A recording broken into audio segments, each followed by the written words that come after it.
I'll go just alone. I can't stop scratching my mind. I gotta keep asking why.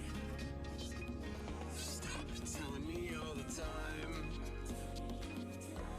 everything will be fine.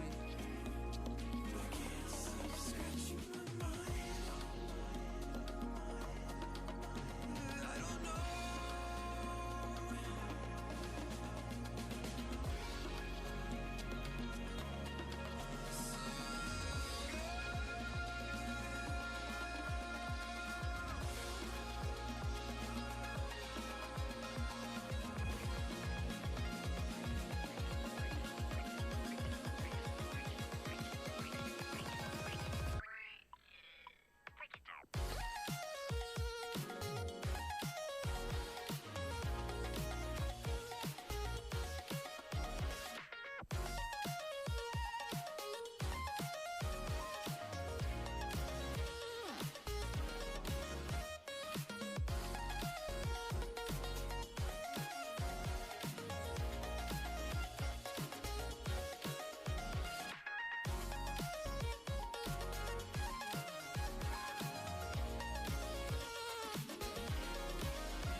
I'm not your guardian. I can't see through your skin.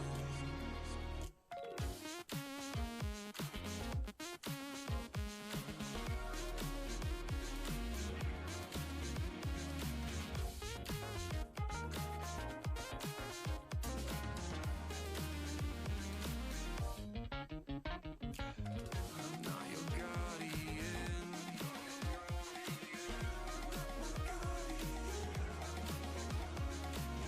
I can't see through your skin. Can't see through my skin.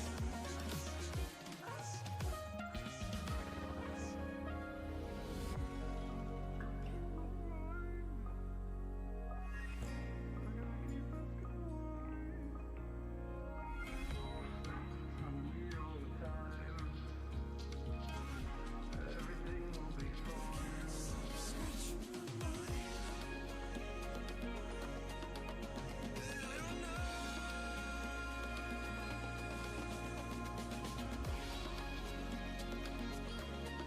So I'll go.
And we're live. What's up? What's going on, everybody? It's been a hot minute. I know. I'm surprised we didn't get more messages. Where have you been? Oh, I got a lot. What's up, guys? Can everybody hear us? Give me a quick yes in the chat if you can see us. We are live. It's been 3 weeks, I think we took off. Yeah. So, yeah, I don't know. It feels good to be back in the studio. We're refreshed. Refreshed, whiskeyed up. Here we go. Gonna be whiskeyed up. All right. But we missed everybody. Yeah, missed you guys. But we're back, and we're going to get rolling here in about 10 seconds. Awesome. What do you guys want to Muted? talk Can about? you There's guys hear us? absolutely nothing happening in the world right now. I'm not. I want to make sure our sound's good because someone said muted, and I don't know if that's them or us. Yeah, I think. Can you guys hear us? Give us a quick yes in the chat. Check. Also, go ahead and throw a like in the YouTube video feed if you're watching live. If you're listening to this after the fact, thanks for joining us as well. Awesome. Actually, we do have a lot to catch up on. There were so many things over the past few weeks that I'm like, oh man, this would be perfect to talk about on the show. But we can just jam pack this one. Let's do it. Yeah. All right. Awesome. All right, guys. So let's just, I guess, start by talking about the markets, where we are, what's happening, some of the biggest news pieces, and we'll go from there. So Bitcoin, obviously, in a tight range. We've actually been almost 60 days. We're coming up on the 60-day mark since kind of that first panic from 60K down to 30K. And we had an attempt at a rebound back in mid-June. And so far, again, just really kind of falling volume here, trapped inside of 30K and 35K. And this is why, you know, actually the last show we did, I was like, look, I'm not overthinking this price range, right? When the markets are in what I call a chop zone, the worst thing you could do is overtrade, right?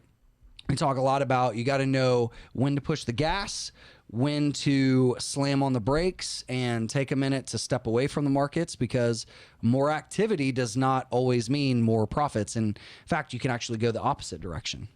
I think that this was it was kind of tricky for a little while because price was breaking down, looked like it was going to be weak, lower, maybe to retest 20K, and then it chopped back up and then retested the potential breakout zone, and it looked like it was going to come out of the range. So I think that a lot of people were kind of like on the edge of their seats, like ready to pounce on making a move, either buying or shorting or whatever people were trying to do. Yep. And it's faking people out, you know, at this point. And now finally, it's pretty obvious that, I mean, there's weakness in the price to me.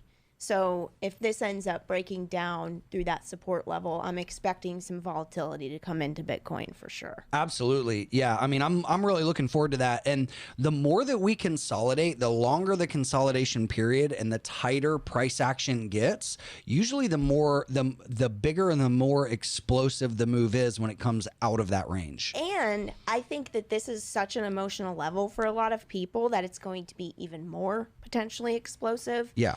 Because a lot of people that maybe bought at the top, or maybe they, you know, they're feeling emotional about this breaking down, and then it breaks down and they may freak out a little bit. So I would encourage people to just like control that emotion, because this could get volatile because of that. Yeah, absolutely.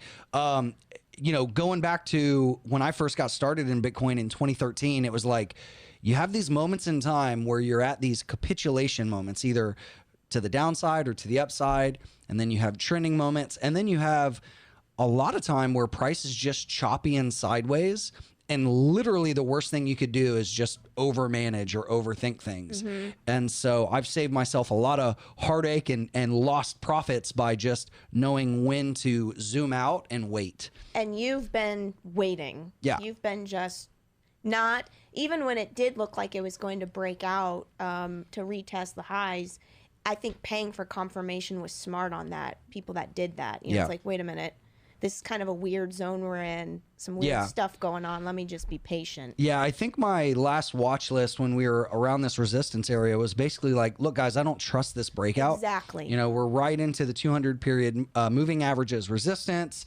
We're coming off of a lot of emotion. So you get these fake out breakouts and fake out breakdowns. And then what happens is typically volume will fall off a cliff. It'll coil up, and then boom, you'll get an explosive move. So actually right now, if we take a look at the daily chart for you guys that are watching the video, you can see right now we've got the 100 period that's kind of crossing below the 200 period moving average. Some people are like, oh, death cross. You know, I don't really look at it like that, but it definitely confirms, in addition to the price action, that we are in bearish market structure. Now that can change on a dime, but these are the time periods where I'm more conservative, not super aggressive, right? On the front side of the trend, when we're trading to the upside and we're building into breakouts, that's when I get more aggressive.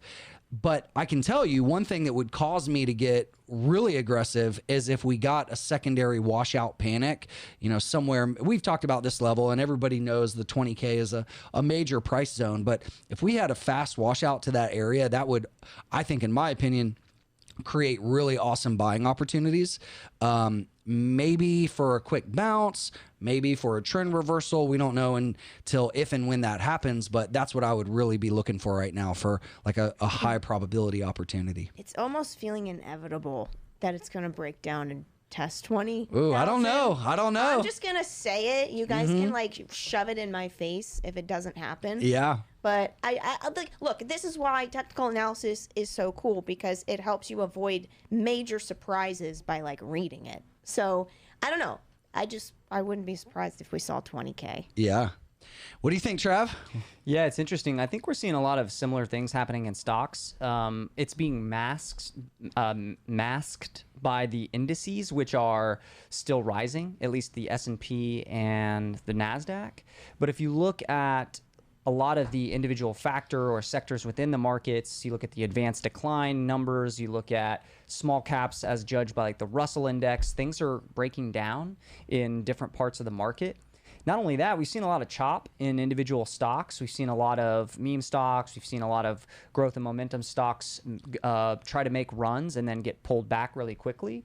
So think stocks like Wish, even Upwork today. Upwork broke out of a key level earlier in the week and then was down 17% today out of nowhere with no news.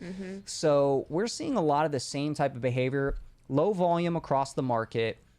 Pretty weak market breadth, meaning a lot more stocks are actually in decline right now than there are gainers, even though the overall S&P is up. So this is interesting because it's just either because of the summer lull, which we often do get. There's that famous saying, sell in May and go away. Yep. It could be that. Or it could be, that the market is setting up to take a bit of a dip into the fall, as it sometimes does. And so it's been really tough, but I've been pretty inactive. I've nibbled on a few things this summer, but I've tried to kind of just watch a lot of stuff because I do think there could be a good opportunity to get some really interesting stuff at really cheap prices, maybe by the fall time frame. Heck yeah. And there's different seasons in the markets, right? There's harvest season, there's like winter season. Right now, it kind of seems like that season where you want to be patient and wait to sow some seeds. And that's where you really make your money is on the buys, right? Like buying at the right time is really where the profits are kind of initially sowed.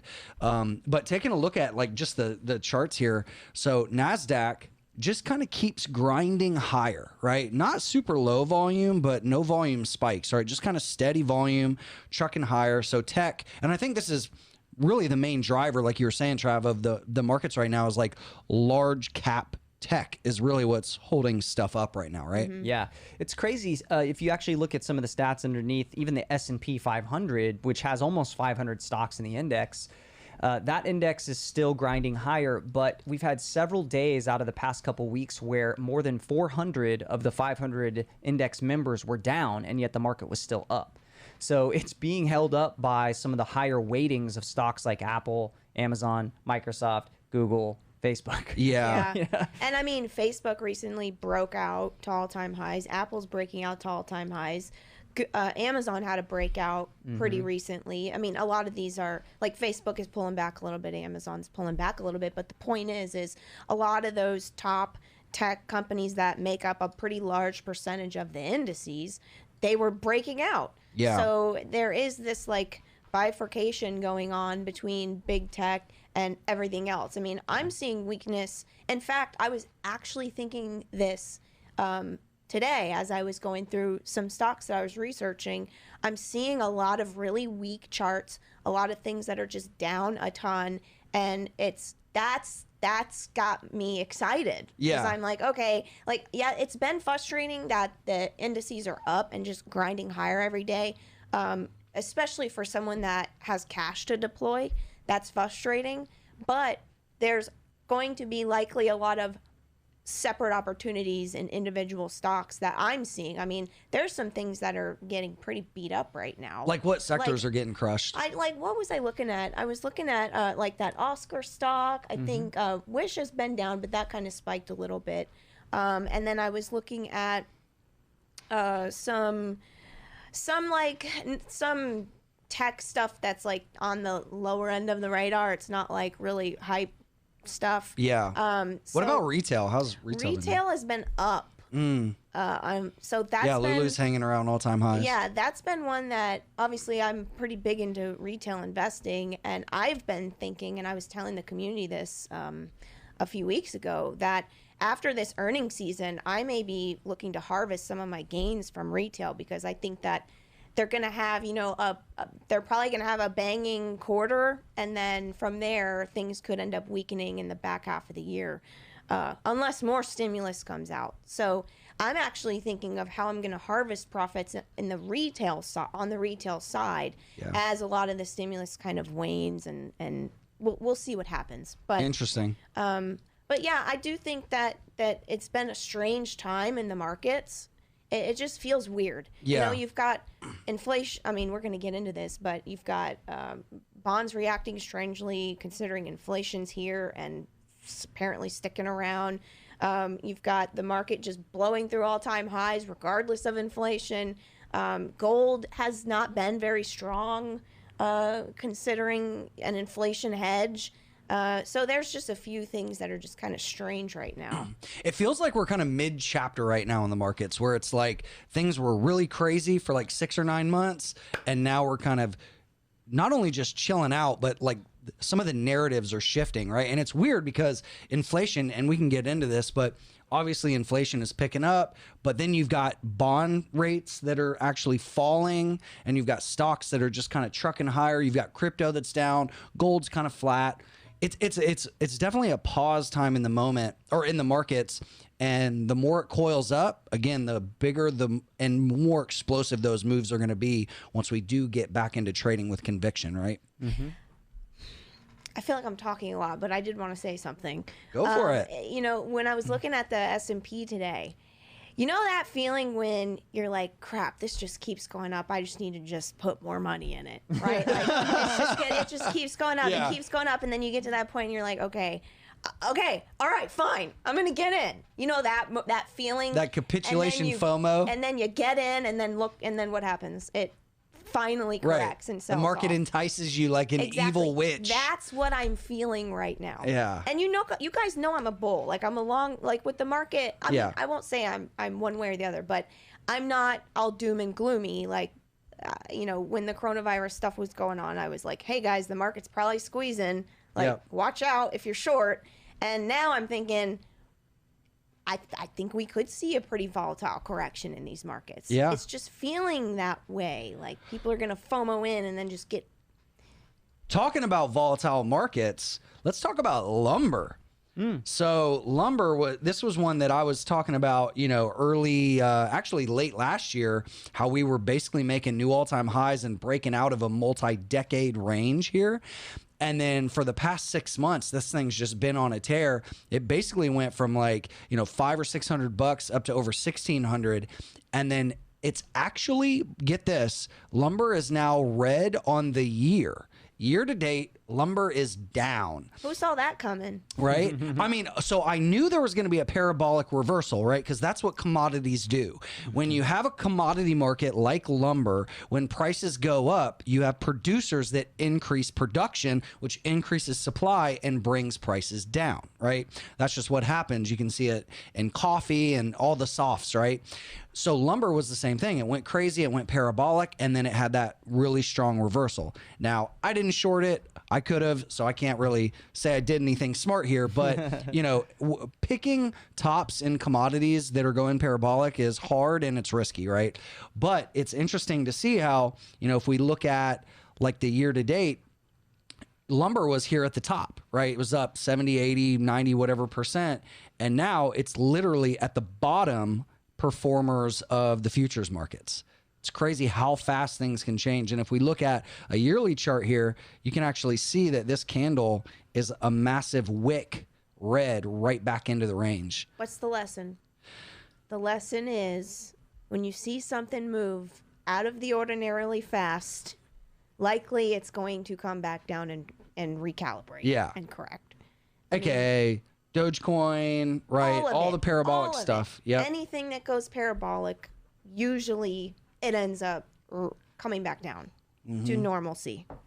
And this is no different, right? I mean, granted, there were a lot of things at play here, but. Yep. Temporary supply shock. Now coming back to normal, which I think this is good, right? You can't continue to build houses at, $1,500 lumber. So, talking about gold to me is actually looking pretty strong here. Holding above the 100-period moving average, making higher highs, higher lows, kind of a fib retracement over the past couple of years. I actually like looking at the weekly chart on gold. I think the daily is just too slow and choppy, but the weekly and or the monthly chart I feel like is pretty solid. So as you guys know, I've been long gold since like 2014, been building into that position, and that's still at play. I have no plans on adding to my gold position, but I also have no plans right now of selling that. I'm just kind of letting that sucker ride. Yeah, it was weird because real rates, gold often trades inversely with real rates, as we've said before, and real rates have been getting crushed. That is the difference between government bond yields and the headline inflation rates, at least here in North America. So bond yields have been going down while inflation's been going up. So real rates have been going more and more negative throughout the last couple of months of this year. And yet gold was still pretty weak. And so it's finally starting to show a little bit of life here. But you would expect gold to be performing a lot better with real rates being, as negative as they are now. Yeah. I had a theory on that. Sure. I dove into the last Fed report, and I guess what happened when gold sold off at that moment, when that came out, the Fed had mentioned that they were going to maybe be raising rates sooner than anticipated, and getting to that 2 to 2.5% eventually. And so my thought was, well, based on their inflation expectations and based on their expected rate, where the federal funds rate's going to be, it almost felt like gold felt, oh, well, maybe we won't have very negative rates. Yeah. So that's why gold maybe sold off, because of the expectations of the Fed raising and inflation coming back to normal, which was their expectation. That was my theory. I don't know. But obviously, nobody knows. The Fed doesn't even know what it's going to look like, what inflation, what employment, what interest rates are going to really be at. But based on that report, that's kind of what I extrapolated from it, was that real rates weren't going to be as negative as expected if it worked out that way and the Fed raised. Makes sense. So really what you're saying, though, is buy Bitcoin. well, Bitcoin isn't working as much of an inflation hedge right now. What's going on? So, and that's the thing. There's not like a one-to-one correlation of timing, right? Like Right. markets can pause, they can get overheated and need to pull back. I'm pulling your leg, but yeah. But buy Bitcoin.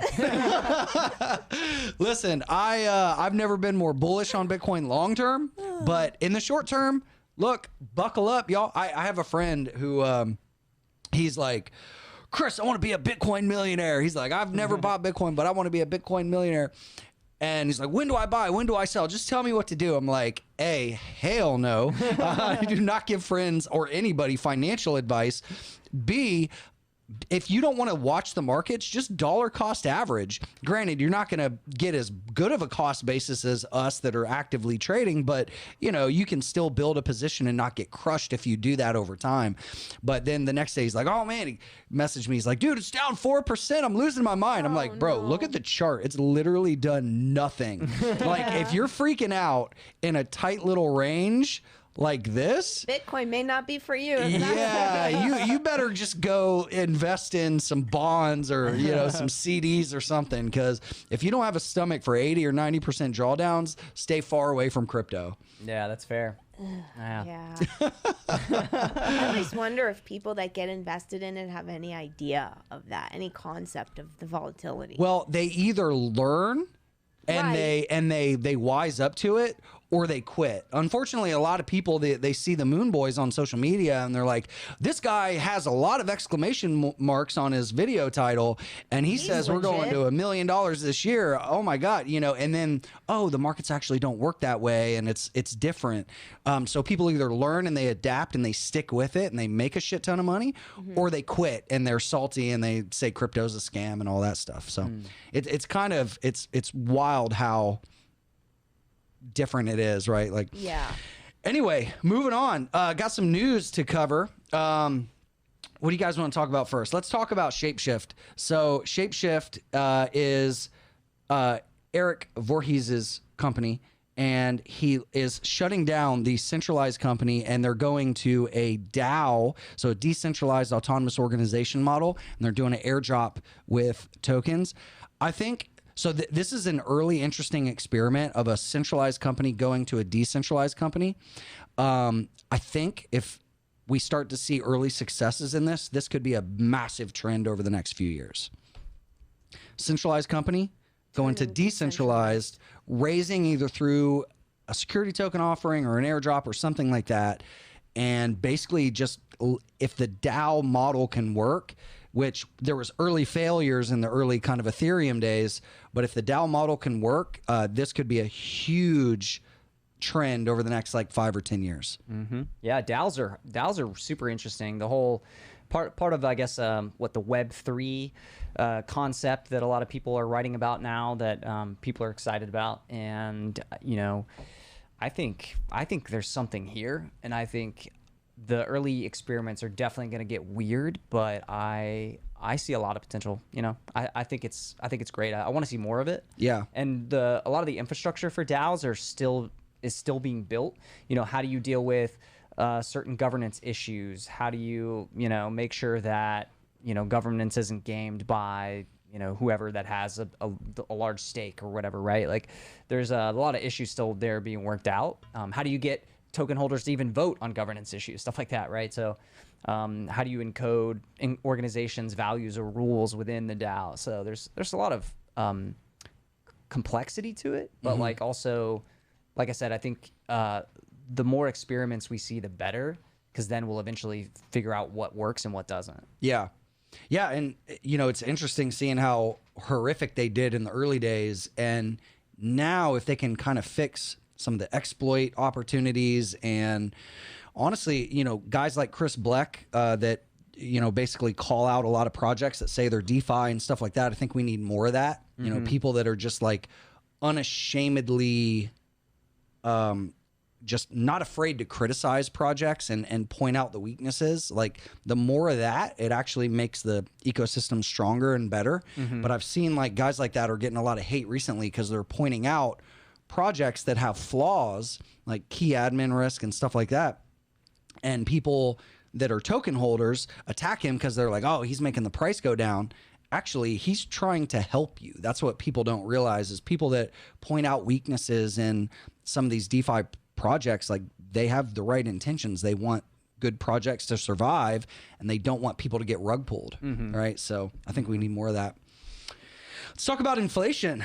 We have been kind of whispering about our opinions about this the past few months, and it looks like inflation isn't slowing down. What do you guys make of this? Powell keeps saying it's transitory, right? The Fed still believes it's transitory. We keep seeing an official inflation numbers. These are official CPI numbers that keep printing above the market expectations, right? And if these are the official government numbers, well, then you can only imagine what the real numbers in real society are like, right? Because the way that they compute these CPIs is not always reflective of what's actually happening in real life, right? There are things that are more structural, like with housing prices being up so much. One of the big components of CPI is rent prices, rental prices. That's how the cost of housing is reflected in the CPI. And that is on a lagged basis. So that doesn't typically flow through to the CPI for 6-12 months. Wait, say that again. Rents trail like housing prices? Yeah, exactly. I mean, if you think about it, how it would work conceptually, let's say your home price goes up. Now your property taxes go up, and you've got to raise rent on your tenants, right? Yeah. But that can't happen immediately. It doesn't happen in lockstep with home prices. It typically happens on a little bit of a lag. Yeah. You know, you probably wait 6 or 12 months until your rental contracts come up, right? Apartment complexes do that. You know, the next time you come up for an apartment lease, they're going to raise your rent. So rent is something that lags behind, but it also happens to be one of the largest components of any individual's spending basket, and as well as in the CPI. And so things like that haven't even hit the CPI fully yet. Now, Powell, again, they're all saying, yeah, we still expect this to be transitory. We do understand that inflation is going to continue to tick up in the numbers this year. But I think they're going to be behind the curve. I still think they tried to reflect at the last Fed meeting that, hey, we are going to bring forward the timeline potentially for rate increases in case the inflation does keep surprising. So the Fed's like aware that they could be wrong. At least they're like aware of their own possible missteps. But I still think they're just completely blinded by how structural forces can actually create inflation on a persistent basis, like things like rent. They're not going to decrease your rent after they raise it, right? And we've talked about this before. You know, other things that tend to stick. If you look at the sticky price CPI, it's up like 3%. So these are structural things. I'm sure that there's some things in here that are not structural, that are transitory, but there are a lot of things that are going to be structural at least for several years, right? So I look, I'm still pro in the pro. High, inflation is going to be higher than we expect. We saw a $3.5 trillion spending package just unveiled by the Democrats.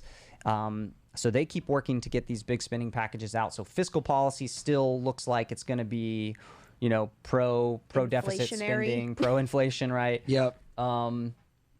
So look, I mean, the bond yield, the bond market doesn't make sense to me. The only thing that makes sense to me, and we talked about this a couple weeks ago, is that there's just so much liquidity sloshing around, so many deposits sitting on bank balance sheets looking for a place to earn any kind of positive yield, that they're moving into government bonds, and they're still pushing government yields down, even though the inflation data keeps getting worse. Yeah. Can you guys help me understand something? Maybe I'm slow. I don't understand it. Used car prices are higher than new car prices right now. Yeah, for a lot of models. What the hell is going on? I just watched this YouTube video. There's these guys, father-son team. They do videos. I think they call themselves Your Auto Advocate or something. They talk about how to buy a car the right way and all this. And they were talking about like a dozen or more cars that the new cars are selling for less than used cars. Please explain to me what's happening. I don't understand that. Who would pay more for a used car than a new car? It's crazy. Trav, take that one. Well, look, look at this. I found this chart. So this is like used car price trends, right? Which are up massively over the past year. You know, if you scroll down just year over year, when you look at like, you know, pickup trucks, they're up almost 50%. Honestly, it's what in the hell? perplexing to me too. Like, I can literally sell my car right now for more than I paid for it. Yeah. Like, and I've been using it for 3 years. Putting miles and miles on it. So I don't have any way to make any sense of it either. Yeah. Like who's paying more for used cars than a new car? I want to know. Like, did they get scammed? Or? Well, I think part of the issue is that there's a couple things are happening here. I think one, there's and this might be what we call transitory type of inflation, because I do think this will normalize and start to reverse at some point. Yeah. But you remember how we were talking about the semi shortage, and therefore there's actually not as many new cars able to be sold in the market as there is demand. So that's pushing people into having to buy used cars, because for a lot of different new car models, there's just nothing there to buy. Okay. So that makes sense then. Yeah. Leave it to Travis to know everything about everything. Yeah. So basically, say you want to buy a new F-150 or something. Right. You can't find maybe the engine or the whatever you want, so you go used because it's available, and then you're willing to pay more because you can't even get the new one if you wanted the new one. That's right. Yeah. Boom. And Okay. then people's willingness to pay that amount is what drives the price up. And then all the liquidity and all the money and all the stimulus, Yeah. they've had the money Gotcha. to be able to do it. High savings rates that have been increased because of COVID. So that kind of helps it along. Yeah, you've got the other thing too is, honestly, there's some interesting dynamics happening in the used car market. There are a lot of players like Carvana and Vroom and Shift and Car Lots and others that are essentially creating a bidding war for used cars because they can't get enough supply to feed their business. They've got to put up numbers. A lot of them just went public in the last year, either via IPO or SPAC.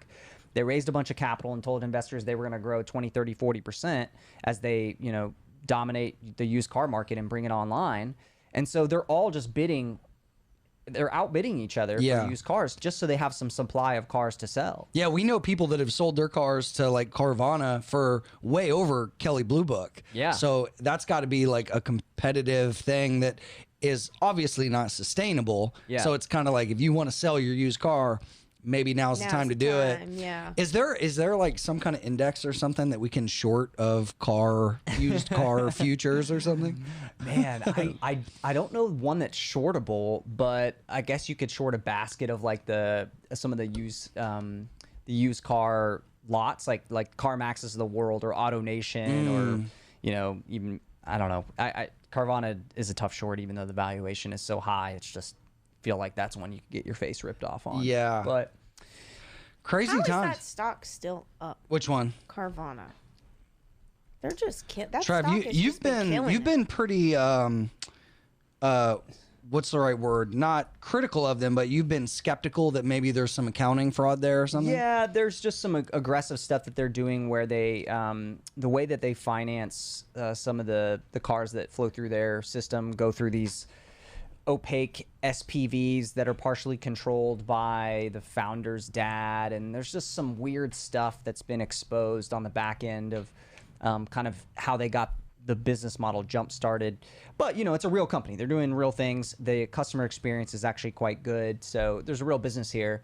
Valuation's really high. It is a battleground stock. It's one that I've stayed out of because there's some significant bears on the stock, and then there's some, pretty concentrated owners of the stock that have been riding it up for a while and believe that it's going to be, 10 times the market cap in 10 years or whatever. So, I don't know. I don't know what to make of it. Like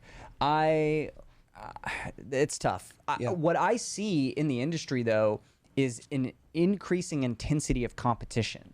Carvana, you have the traditional players like CarMax and AutoNation, which are finally waking up and realizing they need to be more aggressive with online transactions. So they've always, tried to be players in the used car market, but Carvana came and said, well, we're not even going to have people come into the store. We're just going to be able to buy and sell cars, and we'll go pick up your car, go deliver your car to you, and you can do most of it via the internet. And so AutoNation and CarMax are finally waking up. So but even CarMax is at all-time high. I mean, look at this chart. Like from the March lows of last year, they're up 250%. Yeah.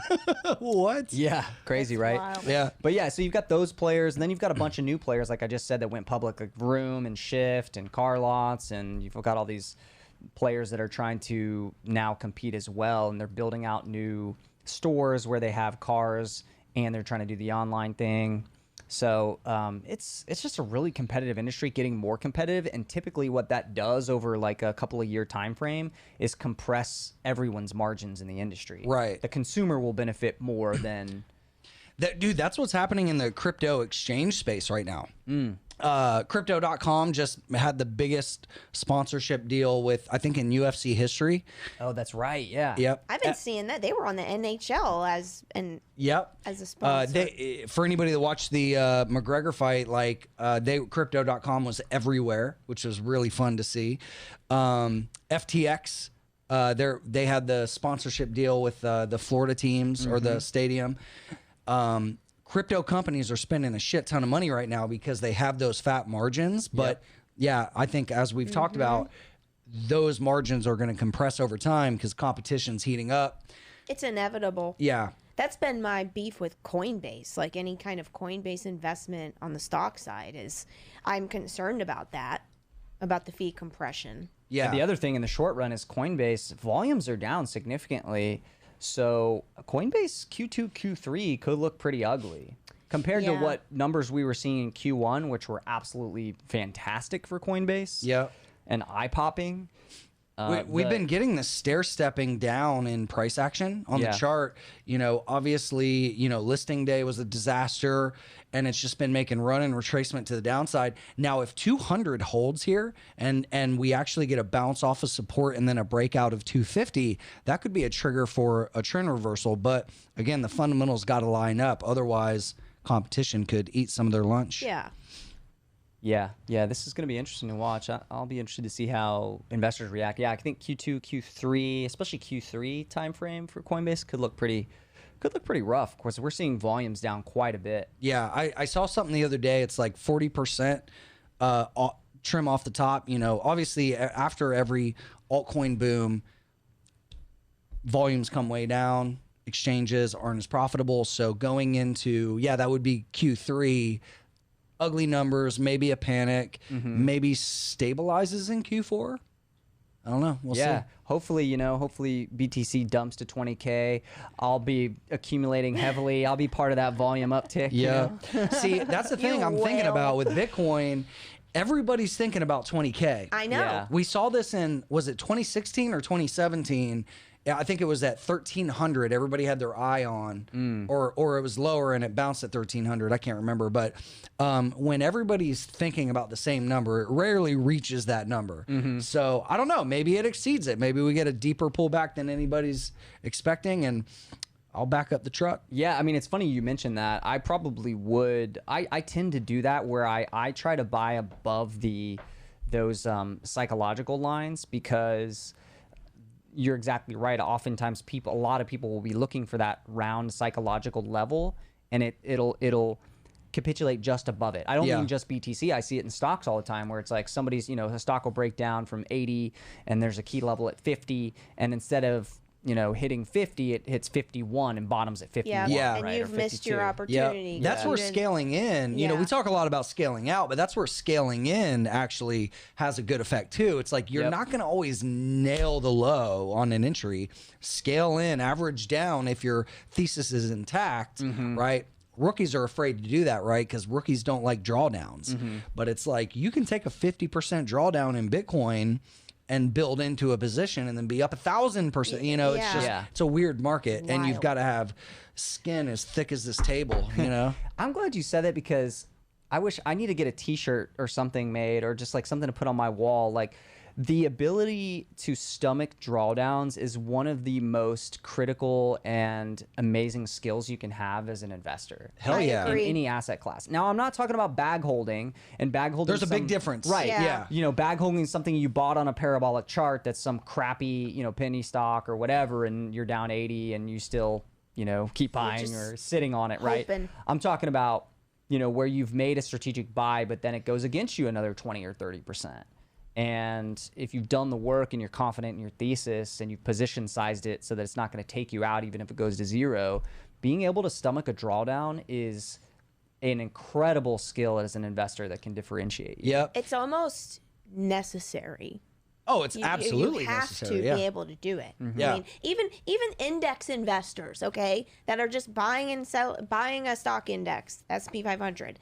Even they need to be able to just sit through those corrections when they come. Yeah. Like when March happened, when 2008 happened, whatever. Like, yeah, it's definitely part of the process. Yeah. And it's almost stupid or self-indulgent to think that you're going to buy an asset and it's never going to trade for lower than where you bought it at. Exactly. Yeah. If you think that, you're either a narcissist or you're stupid or you just don't know how the markets work. work. Uneducated on how the markets work. Right. It's like I get it. Like whenever I buy something, I want the price to go in my direction immediately, but it doesn't always do that.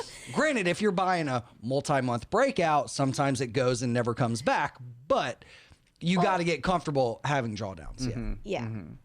That's right. Exactly. Should we go to questions? Sure. I know we've got a bunch of stuff coming in the chat, which, by the way, thanks for being engaged with us, guys.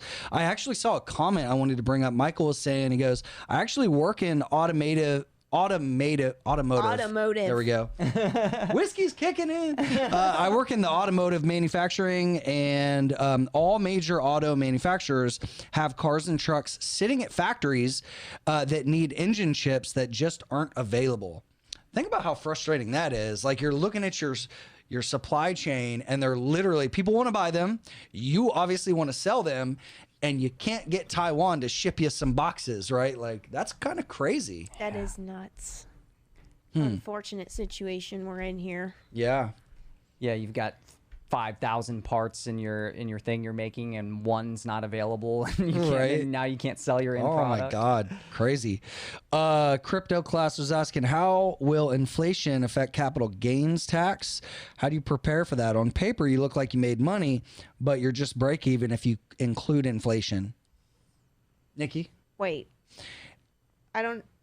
Wait, say that again? So basically, how does inflation affect capital gains tax? How do you prepare for that? So if you if you make a lot of money, but if you pay tax and then after inflation, I don't think inflation's going to go that fast. No, that's why I think I'm confused. I don't think that it's not a, correlated thing. Yeah. I mean, essentially, like, your capital gains tax is going to be whatever it is at that time. Yeah. What you need to be thinking about is how that money's invested to battle inflation going forward. Right. So I wouldn't say like taxes are necessarily the issue. It's more so how is the money invested so that you don't lose to inflation over time. The gains are from hindsight or from the past. Yeah. Where future inflation is going to eat at whatever that profit is. Right. Yeah, I mean, if you're barely earning, if your returns are a rate that's just barely above inflation, then on an after-tax basis, you could be losing to inflation. Like, let's say you're only making 5% annual returns, and then on an after-tax basis, you're only making 4% annual returns, but inflation's at 5%, then yeah, you could be actually losing to inflation, even though on a nominal basis, after Right. tax. That's always the case. So that though. so that could be an issue if your rate of return is not high enough to be Yeah. and your rate of return after you factor Pay in your capital taxes. gains taxes, if that's not higher than inflation, then you've got a problem. And so that is a possibility. Obviously, like I said, if you have either one, your rate of return is too low, or two, you're in a hyperinflationary type of currency, right? So Yeah. But there's not much you can do about whatever the tax rate is, no matter what, if you're beating inflation or not. Yeah. You know what I mean? That's also though why you want to, like, when you think about trying to maximize your after-tax returns, that's why paying like long-term capital gains rates is typically a lot more beneficial than paying the short-term capital gains tax Exactly. rate. It can be Yeah. like half of, long-term cap gains rate can be like half of the short-term cap gains rate, Yep. right? So essentially, think about holding long term to get the long term tax rate, and then think about how your money's actually invested and what kind of return you expect to get. And then what is that in relation to inflation? Boom. I think that's well said. Actually, I'm glad. So somebody just brought this up. Trust Divine Mercy said, cannabis stocks, quote, Schumer introduces measure for federal decriminalization of marijuana. And yeah, this was the Reuters article. U.S. Senate Dems roll out draft bill to legalize weed. Do you guys think this is going to give us like cycle number 3 of weed stocks? It very well could. Yeah, I think see it where we're could. at Weed here. stocks have been pretty chill about this news, to be Yeah. honest. Yeah. But Yeah, the reaction's been kind of muted, right? yeah, and it could just be, one, overall market conditions, and also two, just sort of like ambivalence about these headlines, because we've been getting these headlines for a couple years now that maybe Yeah. something would happen on the federal level. But I don't know. I think we might be closer than a lot of people realize to federal level legislation. We'll see if they've got the votes. Right now, Schumer said they don't quite have all the votes, but they're going to try to talk to all the moderates and try to make sure that their concerns are addressed in whatever bill they write. Yeah. So I don't know. Cautiously optimistic it'll happen. I mean, it seems like something that should have happened years ago.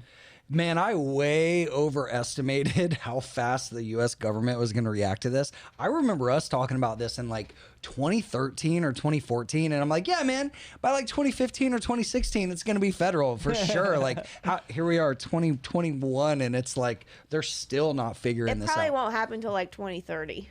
Oh my God. It's crazy. at this rate, because we Yeah. thought it was going to be done by now. and Yeah. here we are. Yeah. So Luckily, it's happening, state by state, and a lot of other countries outside the U.S. are starting to decriminalize and slowly work their way towards it. But yeah, I don't know. It's weird. So got a question about the dollar index. I don't really, obviously I don't trade Forex, like traditional Forex currency pairs. I think it's a terrible market to trade. But you can see, it's basically flat from 2015, basically a lot of chop. I don't know. Do you guys pay much attention or have any comments on this? I know, this is like a gold bug's like dream to talk about the coming collapse of the dollar and all that. But when you look at the dollar compared to all the other fiats, this is kind of like the what do you call it? The least ugly dog in the room. Yeah, I don't have strong opinions. I know there's quite a few smart macro guys that were short the dollar earlier in the year. I think like Druckenmiller was saying he was going heavily short the dollar, et cetera. But that trade hasn't really been working in recent months. It's, I guess, fairly correlated to what's going on in bonds and overall, inflation trades. So, I'd rather just play it more directly through like curve steepeners or inflation bets on specific stocks rather than currencies. It's just hard. I'd much rather buy crypto. Bitcoin than try to short the dollar against other fiats. Yeah. I'm like, the range there is going to be much better in Bitcoin. that's what I've always thought. Yeah, like, the why range would you- isn't. Is it that good? Is it that volatile? Not really. I haven't looked. I haven't looked. Yeah, only if you're using crazy leverage. But 10 years ago, Forex trading was like what shitcoin trading is today. Yeah, it right? Like still you had all is, the right? brokers that were trading against their clients. It was a really terrible market to be in. Everybody lost money. Yeah, I don't know. I don't think it's gotten any better. If anything, it's gotten more boring over the years. Yeah.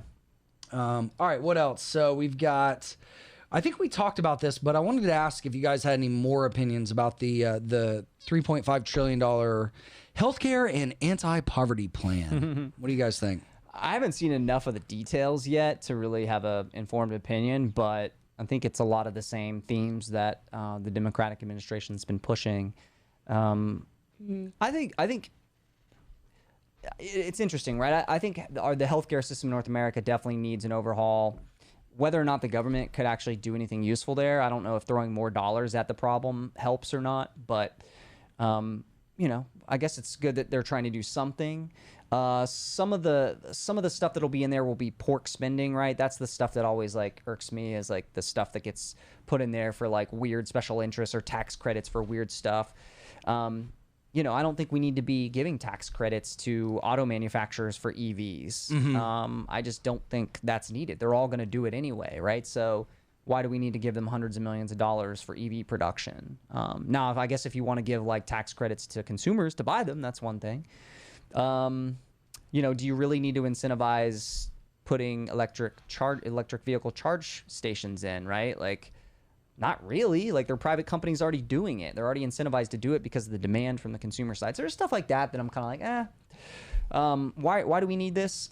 I would like to see them get an infrastructure thing done. You see what happened in Miami, right? I guess that's a private asset, so the government funds wouldn't go to something like that anyway. But there's a lot of things that are similar to that when you look at federal infrastructure, bridges and roads, right? You remember when that bridge fell apart in Minneapolis a few years back? Like,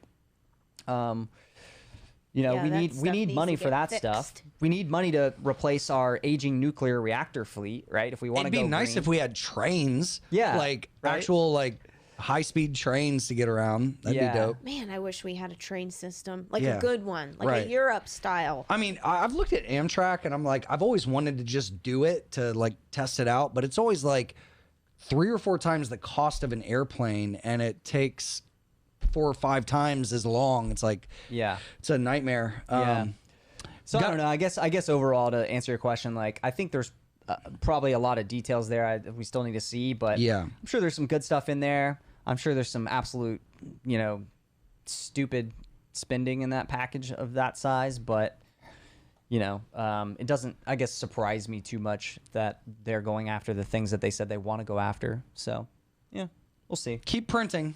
Yeah. Yeah.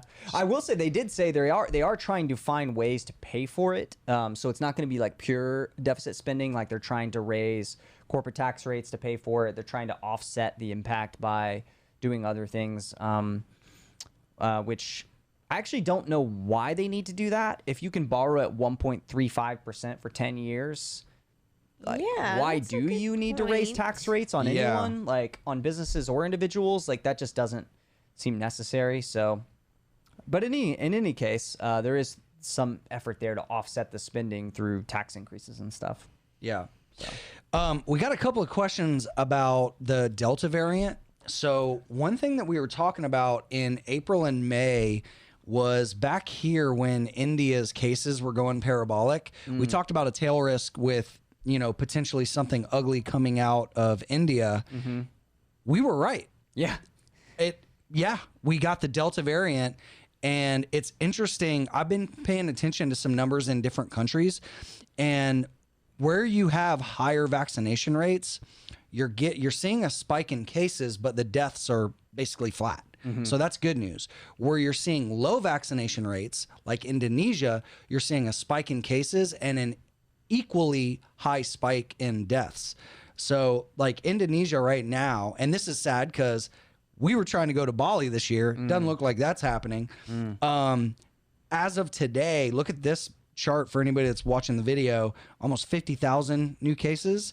And then when you scroll down to the deaths, you can see that the deaths are also following the parabolic advance, where in like the UK, or I think, where are they at? Like 60% vaccination rate? So that their cases are up significantly, but when you look at the deaths, they're not moving at all. So that's very promising to see that vaccinations are actually working against hospitalizations and deaths. And then also in the US, our cases are starting to tick up a little bit, but not nearly as fast as the UK yet. So again, we don't want to talk about COVID in a way that's political. I know everybody's got their own opinions and beliefs. We don't give a shit about anybody's opinions or beliefs about COVID. If you still think it's not real, or if you are pro-vax or anti-vax, we don't care. The only thing we want to talk about is how could this affect the markets? Yeah. So what do you guys think? Do you see any further tail risk? Obviously, India's numbers have come down. We've gotten the spread of a new variant. It hasn't really affected anything, I think, in our real world. But do you guys think this could actually affect the markets? I'm surprised it already hasn't started to a little bit, because, we need the world to open up completely to really truly have a full recovery. And, a lot of U.S. companies have exposure to Asia and to many other places in the world. And so I think that it's an important part of the puzzle here. And we need to see a full reopening. Yeah. So a lot of places are starting to lock down again. I think Indonesia is locking down again, if I'm not mistaken. I know at least Bali's locking down I think again. Australia locked down again today. Yeah. Canada's still pretty locked down. We can't go to Canada. If Yeah. we want to go to Canada, we can't. Here, and okay, I'm going to inject some bias and some opinion here. Okay. So if you agree with me or disagree with me, whatever, I don't care. I just think it's interesting to see, like, if you look at Australia's numbers, right? Like, this is where I think there's obviously a risk to reward factor here. When you look at new cases, yeah, they're up a little bit. And then when you look at deaths, there's like none, right? So they are shutting down their economy for a relatively small spike in cases and barely any one death. Is that right? Like, to me, That's that right. seems like an That's overreaction wild. that's going to cause more problems. Again, that's personal opinion, bias. I don't know. What do you guys think? I agree on that front. By Yeah. looking at it, I would say, yeah, it seems like a little bit of overkill, but And think of the problems that creates, right? Suicides, loss of wealth, like like there's so many problems that stem from a shutdown. I don't know, man. It's been really weird to see how some governments overreact, some underreact. Like, it's just a messy situation. I guess I'm just so lost on, like, how can countries afford to lock down again? Yeah. I mean, if anybody's in, okay, Jason says yes, Sydney and Melbourne is in lockdown. Yes. So, Overreaction for sure in Australia. Okay, interesting. I don't know. I just don't see how people can afford to do it anymore. I know we can't in the U.S. What are they going to do? Keep printing more trillions and trillions, and then inflation's going to be 20%? You know, like, I don't know. It's just crazy. Trav? I think you kind of said it earlier. It's like there should be a risk-reward equation. I don't know exactly what that equation looks like, but, you know, at some point, it's like you got to move on, you know, especially if your death numbers and your hospital system's not overloaded, your death numbers are very, very modest or, you know, non-existent. I think if you're the government, you have to look at that and go, look, I mean, like, we're probably not going to get these numbers to zero and keep them at zero for extended periods of time if these variants are still out there. So at what point do you just have to say, we got to reopen? We got to go on with our lives, right? And it seems like some governments really aren't getting that risk-reward equation correct.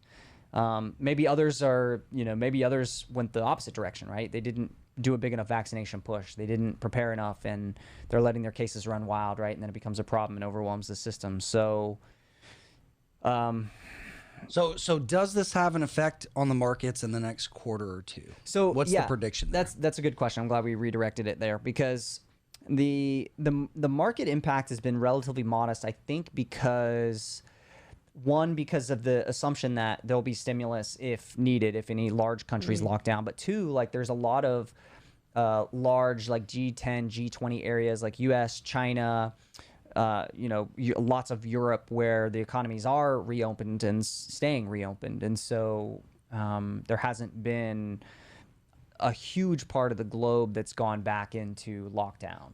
And so I think that's a big part of it. You are seeing some weakness in the airline stocks and some of the travel stocks that suggest maybe there's been some market impact because we saw American Airlines financial results for Q2 out this week, and they were very strong, above expectations. That's Alcoa, not American. Oh wait. Oh yeah, you could also pull up like the Jets ETF. Is it AAL? Oh, Jets. Yeah. Okay. Which holds a bunch of airline this is a better stocks. one. Yep. And you can see it's been weakening over the past couple of weeks. So there is, I think, maybe a little bit of concern. It could just also be correlation with the overall, market. So maybe you're seeing a little bit of impact on the market here, but it's not a lot. Again, the reason being, like, I think if you actually look at the airlines' results, very strong. Traffic data in North America for airlines is going up. The airlines keep announcing increased capacity. They're adding planes back. So it hasn't really hit their business.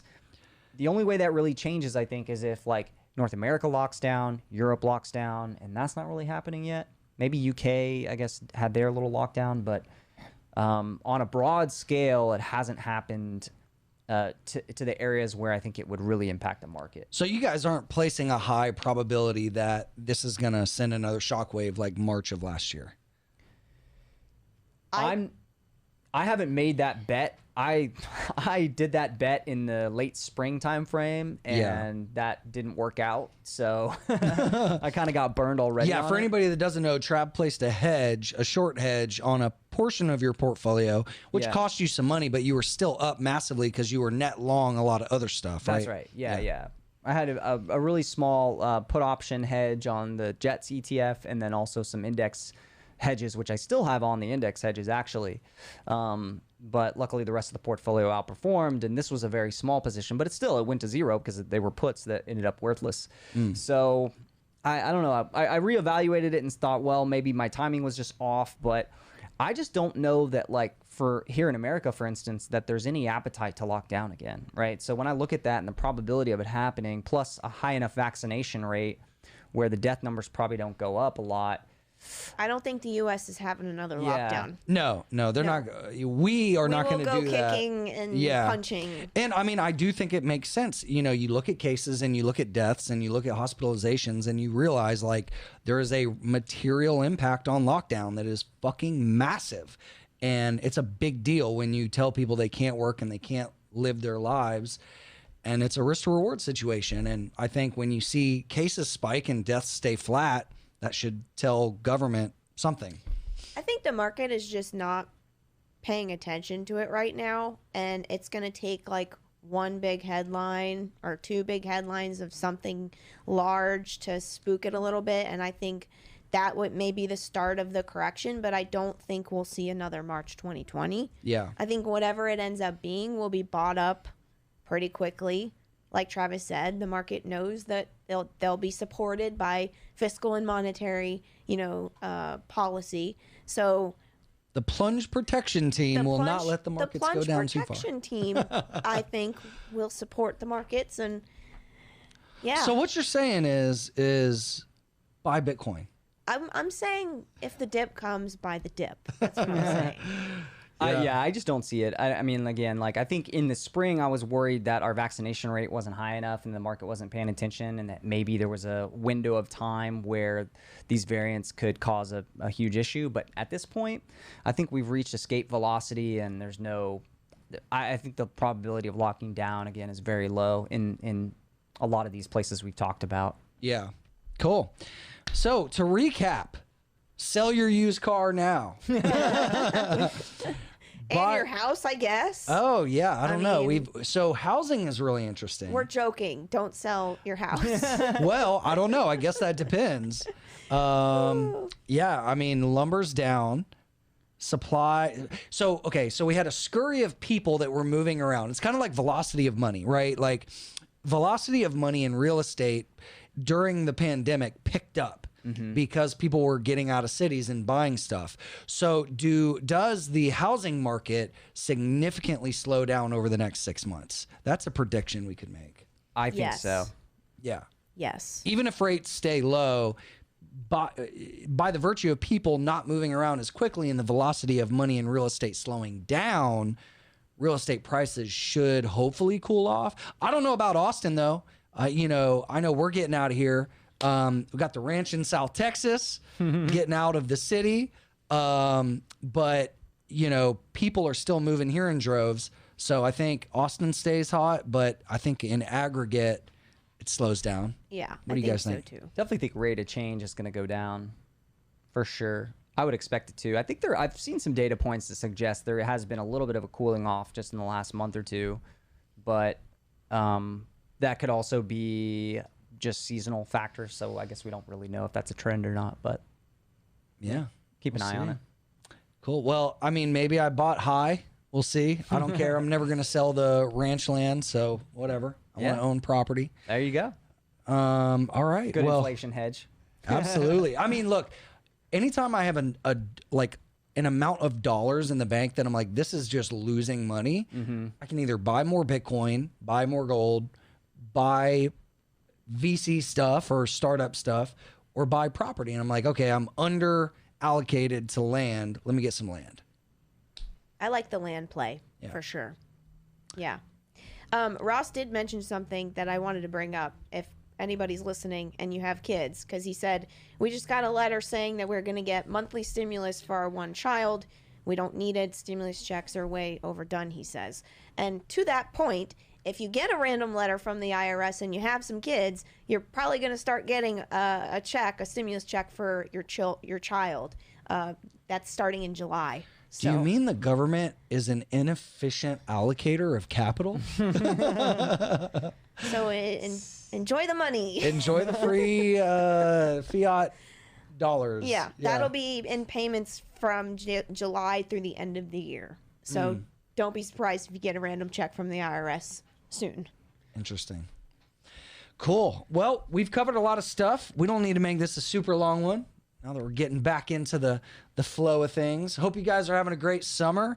Let's see. Thank you to Y Charts for sponsoring the show.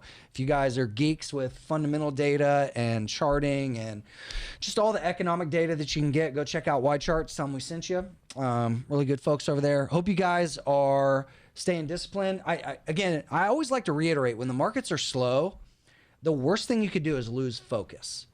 If you lose focus and you leave the markets when things are slow, you're gonna miss those good opportunities.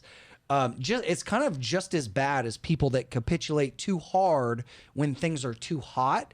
You can also get disconnected and bored when things are slow, but that's actually the time to dial up your focus, dial up your education, dial up your research, and appreciate when you have time to focus and think through big problems and research different projects. Yeah. What do you guys think about that? I agree 1,000%. It's definitely harvest season for sure. So that's great advice. Yeah, I think to add to that, I think, you know, for me, it's like I think it's a good time when the markets do slow down to maybe take some more of that leisure, but at the same time not completely disconnecting and not getting out of your like flow of research or things like that, because like you said, like if you just completely just let it go for 2 months, then when you come back you're not really going to know what's really happening. Yeah. So, Yeah. If you don't use it, you lose it. Absolutely. you don't have to be like hyperactive checking in every hour of every day. Yeah. But I mean, I have the same routine every day, no matter if the markets are hot or cold. Same routine of going through the charts, going through my positions, looking for news. I just have more time when things are slow to do deep dives on researching projects. When things are hot, I'm like, eliminate everything and only focus on open positions and potential new positions. But right now, I've actually been able to catch up over what I've been putting off over the last year. So Makes sense.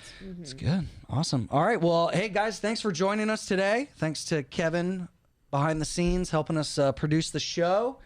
And go to We Talk Money if you guys have any questions that you want to submit for the show. We'll get to those next week. And thanks to my awesome co-hosts, Travis and Nikki. And we will see you guys next week.